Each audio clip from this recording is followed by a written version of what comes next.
در ادامه خطسری مایان کاروان ژورنالیستان به شهر دوشنبه این نوبت اعضای آن با امکانات‌های دانشگاه ملی شناسایی پیدا نمودند. در پرتو سیاست بنیادکارانه اساسگذار صلح و وحدت ملی پیشوای ملت محترم امامعلی رحمان پایتخت تاجیکستان صاحب استقلال شهر دوشنبه از برکت زحمت شبانه روزی رهبریت آن مخصوصا تلاش‌های همیشگی رئیس شهر محترم رستم امامعلی لحظه به لحظه دیگرگون می‌گردد. با مقصد آشنایی پیدا کردن با دیگرگونی‌های کلی پایتخت و در رسانه‌های محلی خود تبلیغ نمودن این پیشروی‌های بی‌نظیر با تشبث اتفاق ژورنالیستان تاجیکستان و دستگیری شهرداری دوشنبه کاروان ژورنالیستان از شهر نویهای جمهوری با پایتخت کشور روزهای 21 و 25 نوامبر سال 2023 تشکیل گردیده است. نخست روزنامه‌نگاران با راهنمایی رهبریت دانشگاه از گنجینه به نام شریفجان حسین‌زاده دانشگاه شناس شدند. در این مرکز ادبیات نادر علمی و دستخط‌های کمیافت نگهداری می‌شود و در روند کارهای پژوهشی محققان از آن به طور وسیع استفاده می‌نمایند.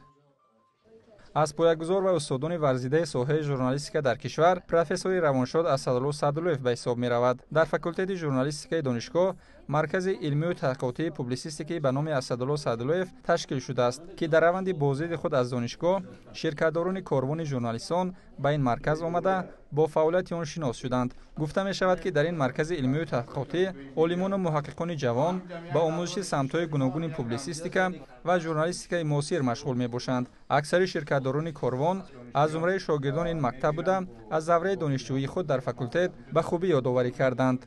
استودیوی تعلیمی تلویزیون دانشگاه یکی از دستاوردهای موفق سالهای آخر دانشگاه ملی محسوب می‌یابد. ضمن سفر خود روزنامه‌نگاران از مناطق کشور با امکانات‌های آن شناس شدند. تاکید شد که آن دارای اقتدار خوب بوده در برابر تعلیم ژورنالیستان همزمان برای سری وقت ثبت و پخش نمودن فعالیت ساختارهای دانشگاه مساعدت می‌نماید. اینچنین در زمینه آن تجربه آموزی دانشجویان رشته‌های ژورنالیستی دیگر مؤسسه‌های عالی تعلیمی نیز تشکیل کرده می‌شود. استودیوی تعلیمی با دستگاه‌های سوحوی پورا تامین می‌باشد. در ادامه بازدید روزنامه‌نگاران از تمام مناطق کشور با جریان کارهای ساختمانی در انشاءات علاوگی دانشگاه شناس شدند.